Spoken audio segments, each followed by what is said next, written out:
So this is 2012 on Cadillac CTS 3.6, got 3.6 in it. So we're gonna change the number 4 core pack in this one.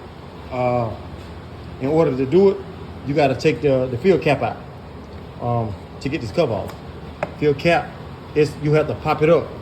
I done already kind of like pre-popped it up, you know, to make it easier. It's just a quick number 4. Number 4, my diagram. My diagram, I got a diagram from the parts store. This is the front of the vehicle. Number 4 gonna be in the middle, right? So if you don't know and Google can't tell you, just make sure, holler at the parts store, they're gonna hook you up. It's a 10 millimeter bolt right here. Take the 10 millimeter out, pull it up, it's gonna come out, put the new one in, it's a done deal.